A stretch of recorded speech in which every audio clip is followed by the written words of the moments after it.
ಏನಾದ್ರು ಹೋಯ್ತಾ ಇನ್ನೇನು ಹೊಡಿತಾವ ಅಂತ 9ನೇ ಗಣಿಕೆ ಹೋಗಿಲ್ಲ. ಇದು ಇಲ್ಲೇ ಬೆಳಬೇಕು. 4ನೇ ಗಣಿಕೆಗೆ ಅಂದ್ರೆ ಕಾಯಿ ಬೆಳ್ಬೇಕು. ಒಂದ್ ಸ್ವಲ್ಪ ನೀರ್ ಹೆಚ್ಚಾಯ್ತಪ್ಪ. ಜಮೀನ್ ಯಾವ ರೀತಿ ತಯಾರು ಮಾಡ್ಕೋಬೇಕಪ್ಪ ಅಂದ್ರ ರೌದಿ ಏನ ಯಾಕೆ ಹಸಿದಾರ ಬೆಂಕಿ ರೋಗ. ಈ ಬೆಂಕಿ ರೋಗ ಈಗ ತಗಲಿದ್ರು ಪ್ಲಾಟ್ದಾಗ ಅಲ್ಲಿ ಕಾಣ್ತಾ ಐತಿ. ಈ ಬೆಂಕಿ ರೋಗ ಆಗೋದ್ರಿಂದ ಇನ್ನೆಲ್ಲ ಇದೆ ಮೇಗಿ ಹುಣ್ಣು ಹತ್ತಿದಂಗ. ಮೇಗಿ ಹುಣ್ಣು ಐತಂದ್ರ ಕಿವ ಆಗ್ತೈತಿ. ಕಿವ ಆದ್ಮ್ಯಾಗ ಇದ ಸತ್ತ ಹೋಗ್ತೈತಿ.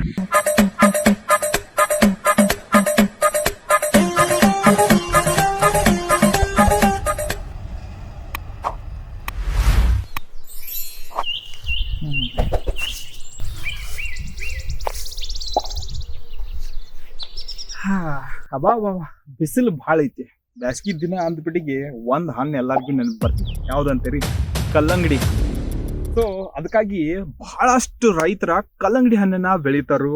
ಬ್ಯಾಸ್ಗಿ ದಿನಕ್ಕ ಭಾಳ ಚಲೋ ರೇಟ್ ಸಿಗ್ತೈತಿ, ಒಂದು ಒಳ್ಳೆ ಆದಾಯ ಸಿಗ್ತೈತಿ ಅಂತಂದ 2 ತಿಂಗಳದ ಕ್ರಾಪ ಆಲ್ಮೋಸ್ಟ್. ಸೊ ನೀವು ನೋಡ್ಬೋದು ನನ್ನ ಹಿಂದ ಕಲ್ಲಂಗಡಿ ಹಣ್ಣಿನ ಬಳಿಗೆ ಕಾಯಿ ಸೈಜ್ ಕೂಡ 2 ರಿಂದ 3 ಕಿಲೋ ಬಿ ಹೋಗಿದವು. ಕೆಲವೊಂದ್ ದಿನ ಸಣ್ಣ ಇದಾವು, 1 ಕಿಲೋ ಎಲ್ಲ ಇದಾವು. ಇನ್ನೊಂದು 15 ರಿಂದ 20 ದಿನದಾಗ ಇದು ಹಾರ್ವೆಸ್ಟಿಂಗ್ ಬರ್ತೈತಿ. ಅವಾಗ ಕಾಯಿ ಸೈಜ್ ಆಗ್ಬೋದು 3 ರಿಂದ 4 ಕಿಲೋ. ಸೊ ಎವರೇಜ್ ಒಂದು 10 ರಿಂದ 12 ರೂಪಾಯಿ ಪರ್ ಕೆಜಿನೂ ಸಿಕ್ತಂದ್ರ ರಗಡ ಆಗ್ತಾವ ಅನ್ನೋದು ಒಂದು ಆಸೆ. ಸೊ ಭಾಳ ಚಂದ ಬೆಳೆಸಿದಾರು. ಹೆಂಗ್ ಬೆಳೆಸಿದಾರು ಎಲ್ಲ ಅವ್ರನ್ನ ತಿಳ್ಕೊನೂರಿ. ಸೊ ಬರ್ರಿ. ಆದ್ರೆ ಹೋಗುವಾಗ ಒಂದೇ ಒಂದು ಮಾತು ಹೇಳಿದ್ಲ ಮಗ, ಕಲ್ಲಂಗಡಿ ಹಣ್ಣು ತಿನ್ರಿ, ಮಸ್ತ್ ಆಗಿರ್ರಿ. ನಿಮಗೂ ಚಲೋ, ರೈತರಿಗೂ ಚಲೋ.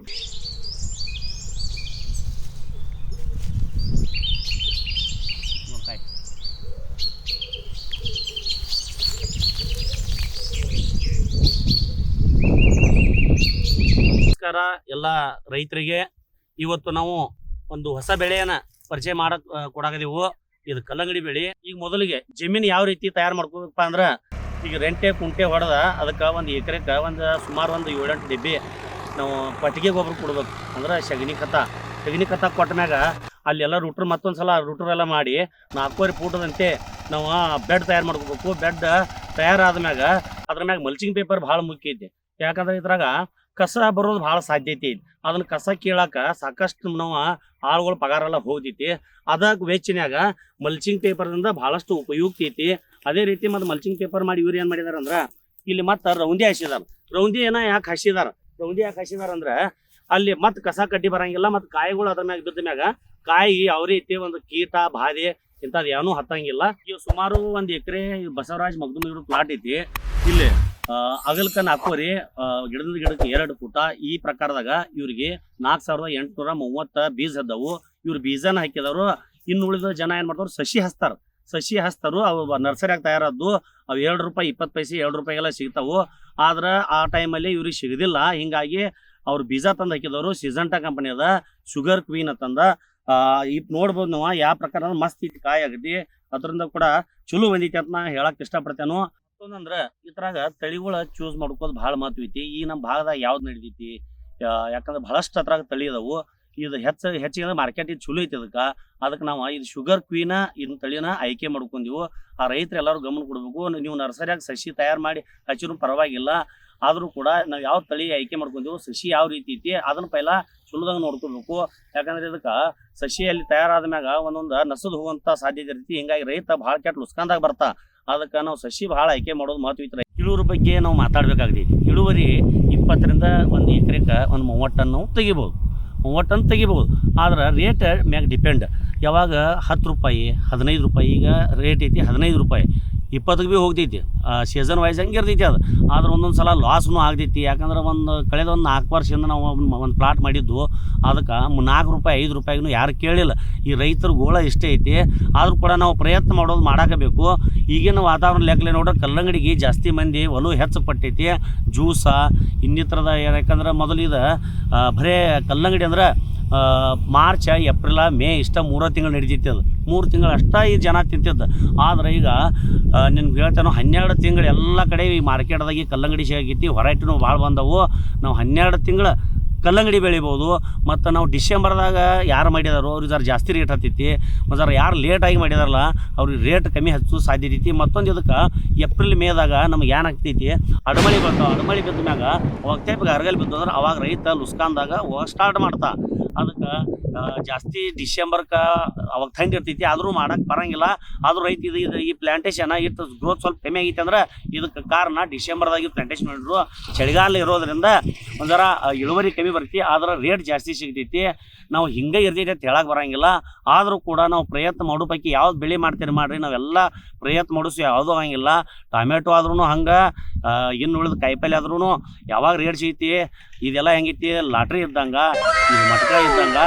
ಇದನ್ನ ಯಾವಾಗ ನಮ್ಮನ್ನು ಹೊಡಿದೈತಿ ಹೇಳಕ್ಕೆ ಬರಂಗಿಲ್ಲ. ರೈತ ಕೋಟ್ಯಾಧೀಶ ಬಿ ಆಗ್ಬೋದು ಅಂತ ಹೇಳ್ತಾನೆ.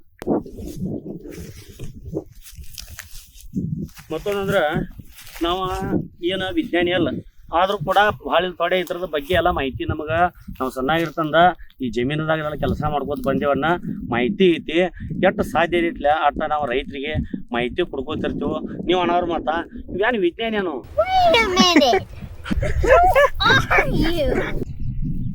ಯಾಕಂದ್ರೆ ರೋಗಗಳು ಕಾಣಿಸಾಕದಾವ ಅಲ್ಲಿ ಎಲ್ಲ ಕಡೆ ಜರ್ಜರ್ಸಿ ಒಮ್ಮೆ ಚಾಲು ಆಯ್ತಂದ್ರೆ ಮತ್ತೆ ಸಣ್ಣಂಗೆ ಎಲ್ಲ ಕಡೆ ತಗೋತಿದ್ದೆ. ಅದು ಕಾಯಿಗಳು ದೊಡ್ಡ ಆಗು ಕೂಡಂಗಿಲ್ಲ ಏನದ ಆಗುನ ಆಗಂಗಿಲ್ಲ ಏನದ ಅಲ್ಲಿ ಲಾಸ್ಟ್ ಅಷ್ಟ ಅದಲ್ಲ. ಇಂಥವು 3 ಒಗಿಬೇಕಾಗಿತ್ತು. ಈಗ ಹೆಂಗೈತಿ ಒಂದ್ ಒಗದೈತಿ ಮಟ್ಟೆ 2 ಸಣ್ಣ ಒಗದವ್, ಒಂದ್ ಸಣ್ಣ ಒಗದೈತಿ ನೋಡ್ಕೋತ ಹೋಗ್ರಿ ನೀವು. ಇಲ್ಲ ಒಂದು 6 ಗಂಟೆಗೆ ಎಲ್ಲ ಹೋಗಿತ್ತು ಹಳದಿ ಮುಂದಿನ ಭಾಳ ಸ್ಪೀಡ್ ಇದೆ. ಭಾಳ 9ನೇ ಗಣಿಕೆ ಒಳಗಿಲ್ಲ. ಇದು ಇಲ್ಲೇ ಬೆಳ್ಬೇಕು. 4ನೇ ಗಣಿಕೆ ಅಂದ್ರೆ ಕಾಯಿ 4ನೇ ಗಣಿಕೆ ಕಾಯಿ ಬೆಳ್ಬೇಕು. ಒಂದ್ ಸ್ವಲ್ಪ ನೀರ್ ಹೆಚ್ಚಾಯ್ತಪ್ಪ. ಓ ನೀರ್ ಹೆಚ್ಚಾಗನ ಬಳ್ಳಿ ವಾಡಾಯಿಸ್ತ. ಸೊ ಇದಕ್ಕೆ ನೀರ್ ಬಿ ಅಂತ ಪ್ರಮಾಣದಿಂದ ಕೂಡ ಆಗ್ಬೇಕು. ಎಲ್ಲ ಯಾವುದೋ ಒಂದು ಪ್ರಮಾಣ. ಈಗ ಮನುಷ್ಯ ಊಟ ಮಾಡಕದ ಅಂದ್ಮ್ಯಾಗ ಸಿಕ್ಕಂಗ್ ಊಟ ಮಾಡ್ರೆ ಅದು ಪೇತ್ ಆಗ್ತೈತಿ. ಮತ್ತೆ ಈಗ ನಾವು ಫುಡ್ ಪೈಸನ್ ಅಂದ್ರೆ ಸಿಕ್ಕಂಗ ವೈಟ್ ಐತಂತ ಹಾಕಿರ ಇದಕ್ಕೂ ನೀರು ಸಿಕ್ಕಾಪಟ್ಟೆ ಎಷ್ಟು ಕೊಡ್ಬೇಕು? ಒಂದ್ ಎಕರೆಗೆ ಅಂದಾಜ್ ಎಷ್ಟು ನೀರ್ ಬಿಡ್ಬೇಕು ಇದಕ್ಕೆ? ಅಂದಾಜ್ ನೀರ್ ಹೆಂಗ್ ಬರಂಗಿಲ್ಲ ಅದಕ್ಕೆ. ಆ ಬೆಳೆ ನೋಡೇ ಬಿಡ್ಬೇಕೈತಿ. ಅಂದಾಜ್ ಎಷ್ಟ ತಿನ್ಬೇಕು ತೂಕ ಮಾಡಿ ಚೆನ್ನಾಗ್ ಐತನ ಇಲ್ಲ ತೂಕ ಮಾಡಿ ಚೆನ್ನಾಗಿ ಬರಂಗಿಲ್ಲ. ನೆಲದ ಮ್ಯಾಗ ಡಿಪೆಂಡ್ ಆಗ್ತೈತಿ. ನಮ್ಮ ವೈಟ್ ಹೆಂಗಿಲ್ಲ ಆ ಪ್ರಕಾರ ಹಸಿವು ಹೆಂಗಿತ್ತು ಅದ್ರ ಪ್ರಕಾರ ತಿನ್ನೋದು. ಮತ್ತು ಕುಂಕರ್ಗಡ್ಲೆಲ್ಲ ತಿನ್ಕೋತ ಕೂತಂದ್ರ ಬಟ್ ಕೆಟ್ಟ ಹೋಗ್ತೈತಿ. ಹಂಗಿದ್ರು ಜಮೀನ್ದು ಕೆಟ್ಟ ಹೋಗ್ತೈತಿ. ಅಂದ್ರೆ ಮಡ್ಡಿ ನೆಲಕ್ ಬೇರೆ ಬೀಳ್ತೈತಿ, ಕರಿ ನೆಲಕ್ ಬೇರೆ ಬೀಳ್ತೈತಿ. ಇದು ಕರಿ ನೆಲಕ್ಕ ಅಲ್ಲಿ ನೀರ್ ಕಮ್ಮಿ ಆಗ್ತೈತಿ, ಮಡ್ಡಿ ನೆಲಕ್ಕೆ ಹೆಚ್ಚಾಗ್ತೈತಿ. ನೀವು ಕರಿ ನೆಲದಾಗ ಮಡ್ಡಿ ನೆಲದಾಗ ಬಿಡ್ತೇನೆ ಅದು ಕರಿ ನೆಲದಾಗ ಓದ್ಬಿಟ್ರಂದ್ರ ನಿಮ್ಗೆಲ್ಲ ಜಮೀನು ಹಾಳು ಹಿಡ್ದು. ಬೆಂಕಿ ರೋಗ, ಈ ಬೆಂಕಿ ರೋಗ ಈಗ ತಗಲಿತಿದ್ರು ಪ್ಲಾಟ್ದಾಗ ಅಲ್ಲಿ ಇಲ್ಲಿ ಕಾಣ್ತಾ ಐತಿ.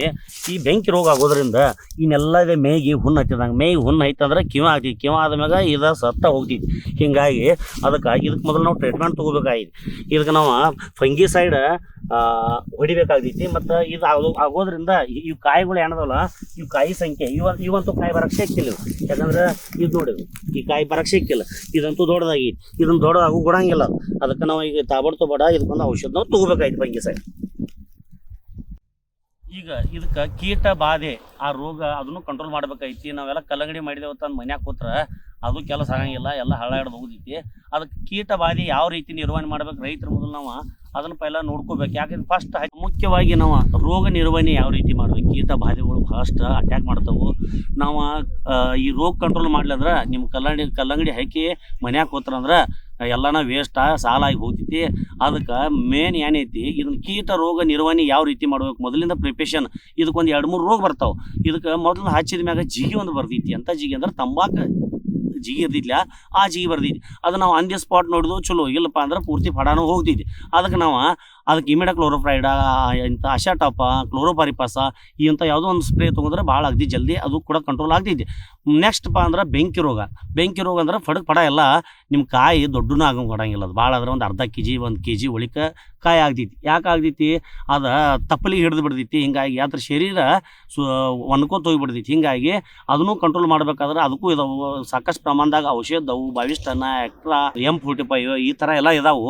ಅವನ್ನೆಲ್ಲ ನೋಡ್ಕೊಂಡು ರೈತರ ಗಮನ ಕೊಟ್ಟು ಒಂಥರ ಅಗದಿ ಕಾಳಜಿಪೂರ್ವಕವಾಗಿ ಒಂದು 60 ದಿವಸ ತಕ್ಕ ಒಂದು ಕಾಳಜಿಪೂರ್ವಕ ಮಾಡ್ರಂದ್ರೆ ನಿಮ್ಗೆ 100% ಈ ಕಲ್ಲಂಗಡಿ ಲಾಭ ಆಗ್ತೈತಿ ಅಂತ ನಾ ಹೇಳಕ್ಕೆ ಇಷ್ಟಪಡ್ತೇನೆ. ಕಲ್ಲಂಗಡಿ ಬೆಳೆ ಎಷ್ಟು ಮಸ್ತಿ ಬೆಳೆ ಐತಲ್ಲ, ಇದ್ರಾಗ ನಾವು ಸತತವಾಗಿ ಡೈಲಿ ಅಬ್ಸರ್ವ್ ಮಾಡ್ಕೋತಿರ್ಬೇಕು. ಯಾಕಂದ್ರೆ ರೋಗಗಳು ಒಮ್ಮೆ ಬಂದು ಹೋಗಿದ್ವು ಅಂದ್ರೆ ಯಾವತ್ತೂ ಹೋಗಕ್ಕೆ ಸಿಕ್ಕಿಲ್ಲ. ಹಿಂಗಾಗಿ ರೈತ ಅಲ್ಲಿ ಇಲ್ಲಿ ಸಾಲ ಮಾಡಿ ಮಟ್ಟಿ ಒಂದು ಬೆಳೆ ಮಾಡಿರ್ತಾ, ಹಿಂಗಾಗಿ ಮಾತ್ರ ಸಾಲದಾಗ ಹೋಗೋದಾಗ್ತೈತಿ. ಅದಕ್ಕೆ ಎಲ್ಲ ರೈತರಿಗೆ ಏನು ಹೇಳೋದ, ಯಾವ ಬೆಳೆ ಮಾಡ್ತೀರಿ ಮಾಡಿರಿ, ಪ್ರೀತಿಯಿಂದ ಹೊಲದಾಗ ಡೈಲಿ ಆ ರೈತ ಮಾಲಕನ ಜರ ಕಾಲ ಐತಂದ್ರೆ ಎಂಥ ರೋಗ ಇದ್ರೆ ಅದು ಓಡಿ ಹೋಗ್ತೈತಿ ಅಂತ ಹೇಳಕ್ಕೆ ನಾ ಈ ಸಂದರ್ಭ ಇಷ್ಟಪಡ್ತೇನೆ. ಇದಕ್ಕೆ ರಸಾವರಿ ಗೊಬ್ಬರನೂ ಕೂಡ ಕೊಡಬೇಕಾಗ್ತೈತಿ. ಮೊದಲಿಗೆ ಹಂತವಾಗಿ ರಸಾವರಿ ಗೊಬ್ಬರ ಕೊಡ್ಬೇಕಾಯ್ತು. ನಾವು ಫಸ್ಟ್ ಸ್ಟೆಪ್ ಹಚ್ಚಿದ ಮ್ಯಾಗ 1261 ಕೊಡ್ಬೇಕಾಗೈತಿ. ಅದು ಒಂದು 10 ರಿಂದ 15 ದಿವಸ ಅದ್ರ ಮ್ಯಾಗ ಒಂದು ಸ್ವಲ್ಪ ಹುಮಿಕಶಿಡ ಜರ್ಮಿನೇಟರ ಕೊಡ್ಬೇಕಾಗೈತಿ. ಆಮೇಲೆ 0 ಬೌನ್ಸ್ ಅಂದ್ರೆ 05234. ಆಮೇಲೆ ಕಾಯೆಲ್ಲ ಈ ಥರ ಆಯ್ತಂದ್ರೆ ನಮಗೆ ಪೊಟ್ಯಾಶ್ ಭಾಳ ಗರ್ಜ್ ಇರ್ತೈತಿ. ಅದಕ್ಕೆ 0050 ಅಂದ್ರೆ 0050. ನಾವು ಮರಾಠಿ ಕನ್ನಡ ಎರಡು ಮಿಕ್ಸ್ ಮಾಡಿ ಹೇಳಕದೀವು. ಅದಕ್ಕೆ ಯಾವ ಎಲ್ಲ ಪ್ರಕಾರದಾಗ ನೋಡ್ಕೊಂಡು ಯಾವ ಹಂತದಾಗ ಸ್ಟೇಜ್ದಾಗ ಐತ್ಲ ಆ ಪ್ರಕಾರದಾಗ ನಾವು ಕೊಡಕತ್ತೀವಿ. ರೈತ ಬಾಂಧವ್ರೆ, ಒಂದು ಎಕರೆಗೆ ನಾವು 2 ಫೂಟದಂತೆ ಹಚ್ಚಿರ 4830 ಬೀಜ ಸಸಿ ಹತ್ತವು. ಅದಕ್ಕೆ ಸರಿ ಸುಮಾರು ಇಲ್ಲಿ ನಾವು ಇಳುವರಿ ನೋಡಿಬಿಟ್ರೆ, ಯಾಕಂದ್ರೆ ಇನ್ನೂ ಭಾಳಷ್ಟು ಬೆಳಿಬೇಕಿತ್ತು. ಇದು ಮರಡಿ ಜಮೀನು ಐತೆ ಅಂದ್ರೆ ಭಾಳ ಬೆಳೆದಿಲ್ಲ. ಅದಕ್ಕೆ ನಾವು ಕರಿ ಜಮೀನ್ದಾಗ ಸಿಕ್ಕಾಪಟ್ಟಿ ಮತ್ತು ಕೈ ಹಚ್ಕೋಬೋದು. ಈಗ ಇದು ಒಂದು ಸಸಿ 2 ಕಾಯಿ ಒಗದೈತಿ. ಆದ್ರೆ ಇಲ್ಲಿ 3 ಕಾಯಿ ಒಗಿಬೇಕಿತ್ತು, ಆದ್ರೆ 3 ಕಾಯಿ ಒಗದಿಲ್ಲ, 2 ಕಾಯಿ ಒಗದೈತಿ. ಈ ಸರಿ ಸುಮಾರು ನಮ್ಗೆ ಅನ್ಸೈತಿ ಒಂದು 3 kg ಎಲ್ಲ ಬರ್ಬೋದು. ಈ ಪ್ರಕಾರ ನೋಡ್ರೆ ನಾವು ಸುಮಾರು ಒಂದು 27-28 ಟನ್ ಒಂದು ಎಕರೆಗೆ ತೆಗಿಬೋದು. ಆದರೂ ಕೂಡ ಒಂದು ಸರಾಸರಿ ಇಳುವರಿ ಹಿಡಿದ್ರೆ ಒಂದು 25 ಟನ್ರೆ ಇಲ್ಲಿ ಈ ಕಪ್ಪು ಅಗದಿ ಜಮೀನು ಅಂದ್ರೆ ಶೇಂಗಾ ಬೆಳೆಯುವಂಥ ಜಮೀನ ಇಲ್ಲಿ ಬೆಳೆದವರು. ಈ ಬೆಳೆ ಒಂದು 75 ರಿಂದ 80 ದಿವ್ಸನ್ಯಾಗ ಒನ್ ಟೈಮ್ ಹಾರ್ವೆಸ್ಟಿಂಗ್ ಅಂದ್ರೆ ಒಂದ ಟೈಮ್ದಾಗ ಅಂದ್ರೆ ಎಲ್ಲ ಖಲಾಸಾಗಿ ಹೋದೈತಿ. ಯಾವುದು ಬೆಳೆ ಅಂತದಿಲ್ಲ. ನೀವು ಮೆಣಸಿಕಾಯಿ ಮಾಡಿದ್ರೆ ಅಂದ್ರೆ ಅದನ್ನು ಹರ್ಕೋತ್ ಕೊಂಡ್ಬೇಕಾಗೈತಿ, ಸೌತಿಕಾಯಿ ಆಗಲಿ ಇಲಿಕಾಯಿ ಆಗಲಿ. ಆದ್ರೆ ಕಲ್ಲಂಗಡಿ ಬೆಳೆ ಎಂಥದೈತಿದ ಒಂದು ಟೈಮ್ದಾಗ ಹೊಲ ಎಲ್ಲ 75 ರಿಂದ 80 ದಿವ್ಸನ್ಯಾಗ ಕ್ಲಿಯರ್ ಆಗಿ ಹೋದೈತಿ.